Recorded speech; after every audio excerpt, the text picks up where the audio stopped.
Hello guys, welcome to learners locker.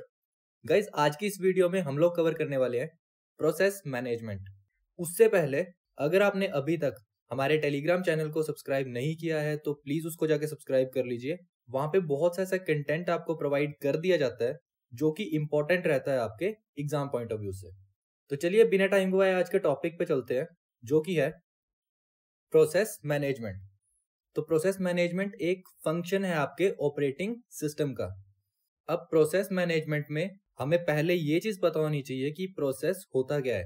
तो देखिए, आपको सिंपली एक चीज ध्यान रखनी है कि आपको डेस्कटॉप पे कुछ ऐसा प्लेटफॉर्म देखने को मिलता है एंड यहाँ पे आपके बहुत सारे आइकन्स रहते हैं। अब जब तक कि ये आइकन इनएक्टिव है एंड ऐसे ही पड़ा है तो ये सिर्फ आपके कंप्यूटर की मेमोरी को ऑक्युपाई कर रहा है। बट जब ये प्रोग्राम एग्जीक्यूशन में आ रहा है तो इसे हम बोलते हैं क्या? प्रोसेस। या आप इसको ऐसे भी देख सकते हैं कि हर एक प्रोग्राम की एग्जीक्यूशन के समय एक प्रोसेस क्रिएट होता है। तो ये बात आपको समझ आ गई है। चलिए देखते हैं इसमें क्या लिखा है। देखिए, process is a set of sequential steps that are required to do a particular task. Means आपको एक प्रोग्राम के अंदर कोई भी पर्टिकुलर टास्क को परफॉर्म करना है तो उसके लिए एक सेपरेट प्रोसेस जो है वो काम करेगा।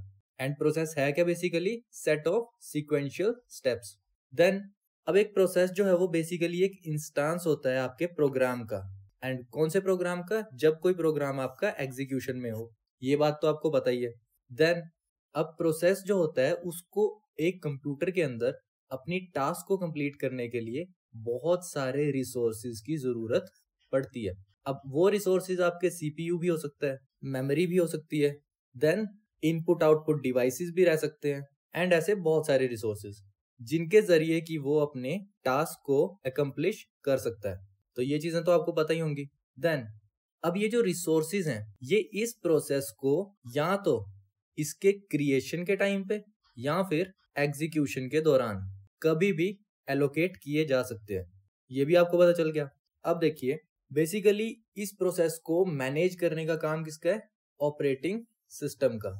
अब ऑपरेटिंग सिस्टम इस प्रोसेस को आइडेंटिफाई कैसे करेगा, या एक ऑपरेटिंग सिस्टम के अंदर प्रोसेस को आइडेंटिफाई कैसे किया जा सकता है? तो उसके तीन तरीके हैं। या तो आप उसके कोड से उसको आइडेंटिफाई कर सकते हो, जिसको कि हम ऑब्जेक्ट प्रोग्राम भी बोलते हैं। दूसरा, या आप उसके डाटा से उसको आइडेंटिफाई कर सकते हो कि वो कब बना था, उसका नाम क्या है एंड ऑल दैट। देन या आप उसको उसके स्टेटस से आइडेंटिफाई कर सकते हो, मीन्स वो एक्टिव है, इनएक्टिव है एंड ऑल दैट। तो ये चीजें आपको पता होनी चाहिए कि प्रोसेस होता क्या है एंड इसको बेसिकली एक कंप्यूटर में काम करने के लिए रिसोर्सेज की जरूरत पड़ती है, like CPU, memory, input output devices and all that. Then ये रिसोर्सेज इसको कब एलोकेट किए जा सकते हैं? या तो इसकी क्रिएशन के टाइम पे या फिर इसकी एग्जीक्यूशन के दौरान। फोर्थ, ऑपरेटिंग सिस्टम के अंदर हम प्रोसेस को कैसे आइडेंटिफाई कर सकते हैं? तो उसके तीन तरीके पता होने चाहिए आपको, that is code, data and process status. चलिए, अब आपकी बेटर अंडरस्टैंडिंग के लिए आपको ये चीज भी पता होनी चाहिए कि प्रोसेस एंड प्रोग्राम में डिफरेंस क्या होता है। तो जैसा कि हमने पिछली स्लाइड में देखा कि आपको कुछ ऐसा एक प्लेटफॉर्म देखने को मिलता है जहां पे आपको बहुत सारे आइकन्स या फाइल्स या एप्लीकेशंस जो है वो मिलती हैं। अब .exe एक्सटेंशन के साथ अगर कोई आइकन आपके सामने पड़ा है तो वो क्या है? बेसिकली एक प्रोग्राम। बट जब आप उसको ओपन करते हैं एंड वो एग्जीक्यूशन में आता है तो उसको कंसिडर कर दिया जाता है प्रोसेस। हमने ये भी देखा था कि प्रोसेस जो है वो एक प्रोग्राम की एग्जीक्यूशन के दौरान बहुत सारी स्टेट्स में रिवॉल्व करता रहता है एंड एक प्रोग्राम के अंदर आपके बहुत सारे प्रोसेसेस भी क्रिएट हो सकते हैं। तो ये चीजें आपको ध्यान में रखनी है। चलिए इसके डिफरेंस पे जंप करते हैं। देखिए, एक प्रोग्राम क्या है? Basically group of ordered operation, या इसको हम देख सकते हैं सेट ऑफ इंस्ट्रक्शंस, जिनसे कि हम अचीव कर सकते हैं एक स्पेसिफिक गोल। प्रोग्राम वही होता है ना कि आप एक सेट ऑफ इंस्ट्रक्शन से किसी एक पर्टिकुलर गोल को या टास्क को अचीव करते हैं। देन जब ये कोड आपका एग्जीक्यूट होता है तो उसे हम क्या बोलते हैं? प्रोसेस। तो एग्जीक्यूटिंग पार्ट जो होता है आपका प्रोग्राम का उसे प्रोसेस बोला जाता है। इतना आपको क्लियर हो गया होगा। चलिए आगे क्या है? It is an instance of program being executed. And program का नेचर कैसा होता है? पैसिव, मीन्स वो इनएक्टिव रहता है। मीन्स वो सिर्फ आपके कंप्यूटर के अंदर मेमोरी को यूज कर रहा है सिर्फ, और उस पे प्रोसेसर काम नहीं कर रहा है। अगर उस पे प्रोसेसर काम करेगा तो वो क्या होगा, बेसिकली एक process. So it's unlikely to do to anything until it get executed. Then next is, अब प्रोसेस जो है उसको काम करने के लिए या अपनी टास्क को फुलफिल करने के लिए बहुत सारे रिसोर्सेज की जरूरत पड़ती है। रिसोर्सेज जैसे CPU, memory, disk, input output devices and all. And program जो है वो बेसिकली एक पैसिव एंटिटी है जो कि एक्टिव नहीं है, तो वो बेसिकली आपका मेमोरी का स्पेस होल्ड कर रहा है, बाकी उसको कोई भी रिसोर्सेज की जरूरत नहीं होती है। ये चीज भी हमने पढ़ी थी। अब इतना हम लोग पढ़ रहे हैं प्रोसेस एंड प्रोग्राम के बारे में, दैट रिसोर्सेज की जरूरत है इनको, या इनपुट आउटपुट डिवाइसेस की जरूरत पड़ रही है इनको, या मेमोरी की जरूरत पड़ रही है, या सीपीयू की जरूरत पड़ रही है। तो इसमें हो क्या रहा है बेसिकली, दैट आपने एक प्रोग्राम को बनाया। अब ये प्रोग्राम मान लीजिए कैलकुलेटर है। अब ऐसे आपको डेस्कटॉप पे कहीं पे इसकी EXE फाइल पड़ी हुई दिख रही है, आपने इस पे क्लिक किया, मीन्स अब ये बन गया है क्या, प्रोसेस। तो कुछ ऐसा ये खुल जाएगा।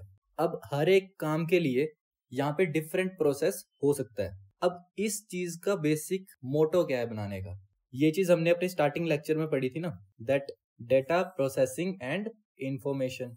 तो हर एक कंप्यूटर सिस्टम जो है वो इस चीज पे ही काम कर रहा है। तो यहाँ पे आपने प्रोग्राम बनाया, प्रोग्राम के बाद उसकी EXE फाइल को जब आपने ओपन किया तो ये आपका एक प्रोसेस जो है वो एग्जीक्यूट हो गया। अब इसमें आपके प्रोसेस बहुत सारे भी हो सकते हैं हर एक फंक्शन के लिए। जब आप यहाँ पे प्रेस कर रहे हैं 1 + 1 = 2, तो आपको मिल रहा है क्या, 2।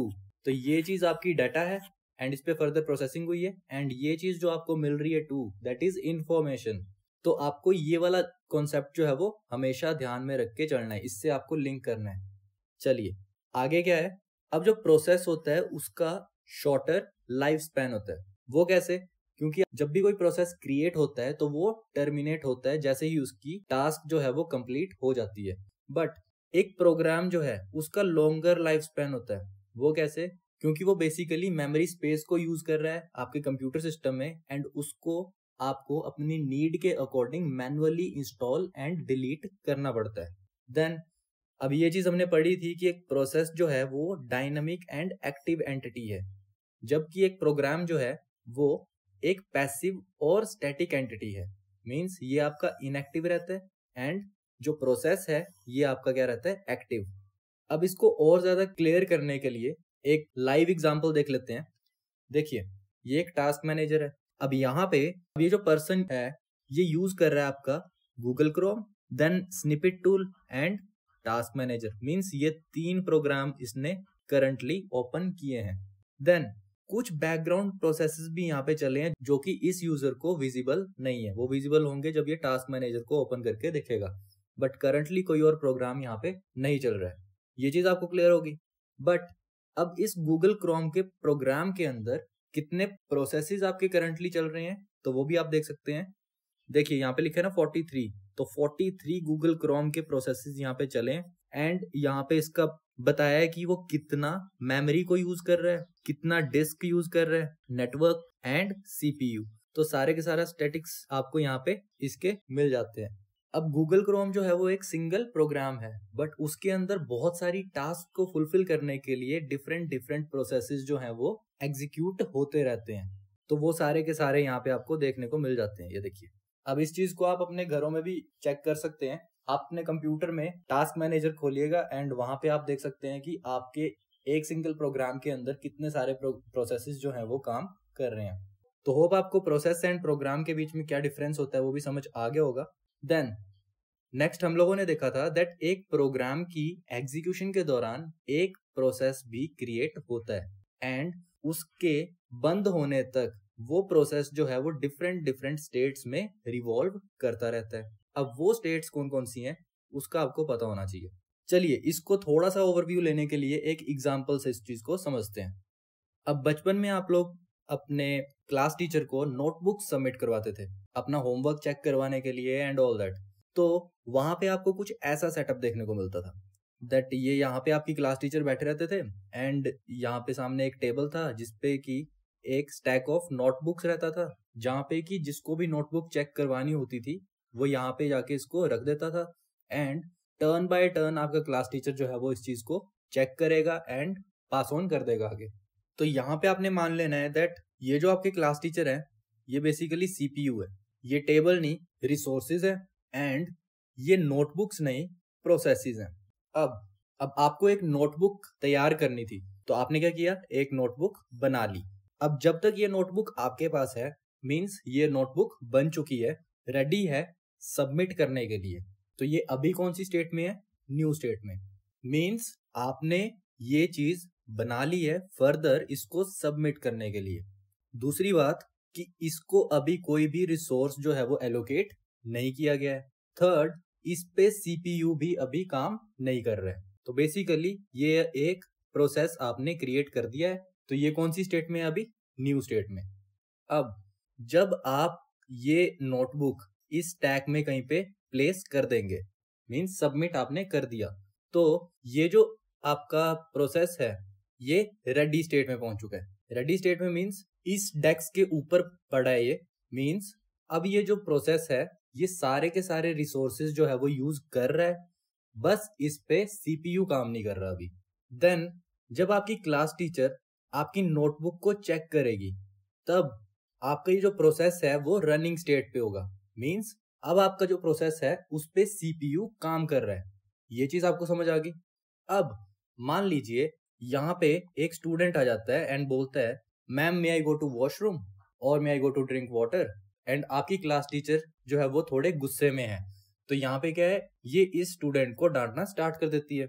अब जब ये इस स्टूडेंट को डांट रही है तो क्या आपकी नोटबुक चेक हो रही है, नहीं हो रही है उस दौरान। तो ये जो आपकी नोटबुक है अब चलेगी ये कहाँ पे, वेटिंग और ब्लॉक्ड स्टेट में। मींस बेसिकली आपका जो प्रोसेस है जब उसको इनपुट आउटपुट की जरूरत है या किसी इवेंट की जरूरत है तो वो वेटिंग या ब्लॉक्ड स्टेट में पहुंच जाता है। देन जब इसके साथ इसका झगड़ा कंप्लीट हो गया तो दोबारा से आपकी नोटबुक जो है वो चेक होना शुरू हो जाएगी। तो बेसिकली जब आपके इवेंट और इनपुट आउटपुट जो है वो कंप्लीट हो जाती है तो आपका जो प्रोसेस है वो फर्दर रेडी स्टेट पे पहुंच जाएगा, एंड उसके बाद ये दोबारा से सीपीयू इस पे काम करना स्टार्ट कर देगा जिसको कि हम बोलते हैं क्या, रनिंग स्टेट। एंड जब आपकी ये नोटबुक चेक हो जाएगी तो इसको फर्दर आगे पास कर दिया जाएगा क्लास मॉनिटर को कि वो आपको दे दे या फिर आपको, तो उसे बोलते हैं क्या, टर्मिनेट। मींस आपका जो प्रोसेस था उसका जो भी काम था एक प्रोग्राम के अंदर वो उसका फुलफिल हो चुका है, तो उसे क्या बोलते हैं, टर्मिनेटेड स्टेट। तो ये एक एग्जाम्पल के थ्रू आपको मैंने यहाँ पे समझा दिया है कि ये कैसे एक प्रोग्राम के अंदर प्रोसेस जो है वो डिफरेंट स्टेट्स में रिवॉल्व होता है। अब देखते हैं कि इसमें लिखा क्या है। देखिए अब जो प्रोसेस है उसकी बहुत सारी स्टेट्स होती हैं, बट जो मेजर 5 स्टेट्स हैं वो आपको पता होनी चाहिए। वो कौन कौन सी हैं, न्यू, रेडी, रनिंग, वेटिंग और ब्लॉक्ड और टर्मिनेटेड। तो न्यू क्या है, basically a process that has just been created but not yet been admitted to the pool of executable processes by operating system। तो ये वही चीज है दैट आपने कॉपी प्रिपेयर कर ली है बट यहाँ पे इस पूल में आपने इसको सबमिट नहीं किया है। तो कोई भी प्रोसेस जब उसको क्रिएट किया जाता है एंड उस पे कोई भी रिसोर्सेज उसको एलोकेट नहीं किया गया है, ना ही उस पे सीपीयू काम कर रहा है, इवन ना उसको उस एग्जीक्यूटेबल प्रोसेस के पूल में इंसर्ट किया गया है, तब उसको क्या बोला जाता है कि वो है न्यू स्टेट में। Then ready, these processes are prepared to execute when given opportunity। A ready process has all the resources need for its execution except the processor। अब रेडी स्टेट मीन्स कि आपका जो प्रोसेस है वो यहाँ पे कहीं पे है इस पूल के अंदर, जहां पे कि सारे के सारे रिसोर्सेज ये यूज कर रहा है एक्सेप्ट फॉर दिस प्रोसेसर। ये चीज भी आपको समझ आ गई है। चलिए next is running, the process whose instructions are being executed. तो जो प्रोसेस जिसकी इंस्ट्रक्शंस एग्जीक्यूट हो रही हैं उसको बोला जाता है क्या, कि वो प्रोसेस क्या है, रनिंग स्टेट में है। मींस जब आपकी वो नोटबुक आपकी क्लास टीचर चेक करेगी मींस उस प्रोसेस की इंस्ट्रक्शंस जो है वो अब एग्जीक्यूट हो रही हैं, तो वो आपका रनिंग स्टेट में है। दूसरा, अब ये जो प्रोसेस है ये आपके सारे रिसोर्सेज तो यूज कर ही रहा है, साथ में इस पे सीपीयू और प्रोसेसर भी काम कर रहा है। तो वो क्या है, रनिंग स्टेट में। ये चीज भी आपको क्लियर होगी। देन नेक्स्ट इज वेटिंग और ब्लॉक्ड। तो वेटिंग और ब्लॉक में क्या है, whenever the process request access to input output और needs input from the user और needs access to a critical region, it enters the block और wait state. तो यहाँ पे आप देख सकते हैं, मान लीजिए ये एक कैलकुलेटर है, कोई एक प्रोग्राम है कैलकुलेटर का, आपने उसको एग्जीक्यूट किया, तो वो एग्जीक्यूट होने के बाद एक टेक्स्ट यहाँ पे लिखा हुआ आया, एंटर ए नंबर। तो ये जो एंटर ए नंबर यहाँ पे लिखा हुआ आया, उसके बाद ये बेसिकली डिमांड कर रहा है यूजर से कि वो इनपुट करे कुछ। तो जब तक कि आपकी इनपुट नहीं मिल जाती, वो जो प्रोसेस है वो बेसिकली इस स्टेट के अंदर है, वेटिंग और ब्लॉक स्टेट में।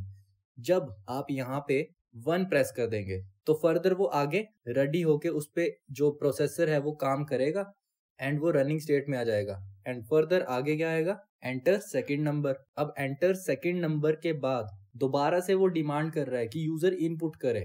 तो तब तक के लिए, जब तक यूजर इनपुट नहीं कर रहा, वो फिर से कौन सी स्टेट में है, इसी वेटिंग और ब्लॉक्ड स्टेट में। अब आप यहाँ पे दोबारा से 1 डाल रहे हैं, देन उसके बाद दोबारा से ये रेडी पे आएगा, प्रोसेसर इस पे काम करेगा एंड ये रनिंग पे पहुंच जाएगा एंड आगे लिखा आएगा सम इक्वल्स टू 2 एंड कहीं पे नीचे लिखा होगा प्रेस एंटर टू एग्जिट, कुछ ऐसा। तो जब सम इक्वल्स टू 2 आने के बाद आप एंटर प्रेस करेंगे तब ये चला जाएगा टर्मिनेट स्टेट पे। तो होप आपको ये वाली स्टेट जो है वो क्लियर होगी मैं क्या बात करने की कोशिश कर रहा हूँ।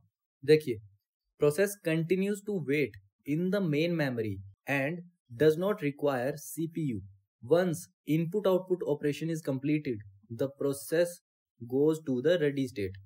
अब यहाँ पे आपको ये चीज समझ आ गई है कि जब आपका प्रोसेस जो है वो वेटिंग और ब्लॉक्ड स्टेट में चला जाता है तो उस पे प्रोसेसर या CPU जो है वो काम नहीं कर रहा है, वो बेसिकली इनपुट आउटपुट और इवेंट की डिमांड कर रहा है यूजर से। अब जब भी वो इवेंट या इनपुट आउटपुट उस प्रोसेस को मिल जाती है तो वो दोबारा से रेडी पे चला जाता है एंड प्रोसेसर उस पे काम करना स्टार्ट कर देता है। नेक्स्ट आ जाता है टर्मिनेटेड। अब टर्मिनेट का लिटरल मीनिंग यही होता है कि खत्म करना या फिनिश। तो जब कोई प्रोसेस अपनी एग्जीक्यूशन को खत्म करता है या फिर किसी प्रोसेस की टास्क कंप्लीट हो जाती है तो वो टर्मिनेट हो जाता है, मींस वो फिनिश हो जाता है एंड फर्दर वो मेमोरी एंड CPU से रिलीज हो जाता है। यहाँ पे आपको एक कॉन्सेप्ट ध्यान रखना है कि जब भी आपका एक प्रोसेस क्रिएट होता है उसके साथ क्रिएट होता है उसका PCB। अब PCB क्या होता है, प्रोसेस कंट्रोल ब्लॉक। अब ये जो टॉपिक है ये थोड़ा सा लेंथी भी है एंड इम्पोर्टेंट भी है, तो इसको हम नेक्स्ट लेक्चर में कंप्लीट करेंगे। अभी के लिए आपको बस इतना ध्यान रखना है कि प्रोसेस कंट्रोल ब्लॉक जो है वो एक प्रोसेस की डायरेक्टरी है कि उसके अंदर आपका प्रोसेस के बारे में हर एक चीज जो है वो लिखी गई होगी। अब उसमें आ सकता है उस प्रोसेस का नंबर, उस प्रोसेस की ID, उस प्रोसेस का स्टेटस कि वो करंटली कौन सी स्टेट में काम कर रहा है, देन कितनी मेमोरी वो प्रोसेस जो है वो यूज कर रहा है, देन करंटली CPU उस पे काम कर रहा है या नहीं कर रहा है। कुछ ऐसी चीजें जो है वो इस प्रोसेस कंट्रोल ब्लॉक में रहती हैं। एंड एक चीज और आपको यहाँ पे ध्यान में रखनी है कि हर एक प्रोसेस के साथ एक PCB प्रोसेस कंट्रोल ब्लॉक जो है वो बनता है एंड जब एक प्रोसेस टर्मिनेट होता है उसके साथ उसका PCB भी जो है वो रिलीज कर दिया जाता है। तो ये चीज आपको समझ आ गई होगी। चलिए आज के लिए बस इतना ही। एंड गाइज, अगर आपको लेक्चर से रिलेटेड कोई भी क्वेरी है या कोई भी आपका डाउट है तो आप हमारे कमेंट सेक्शन में उसको जरूर पूछिए, हम लोग डेफिनेटली उस चीज को रिजॉल्व करने की कोशिश करेंगे। एंड गाइज, अगर आपको वीडियोस पसंद आ रहे हैं तो प्लीज वीडियोस को लाइक कीजिए, चैनल को सब्सक्राइब कीजिए एंड शेयर कीजिए अपने फ्रेंड्स के साथ ताकि उन तक भी ये इन्फॉर्मेशन पहुंच सके। चलिए मिलते हैं अपने नेक्स्ट वीडियो में, तब तक के लिए थैंक यू।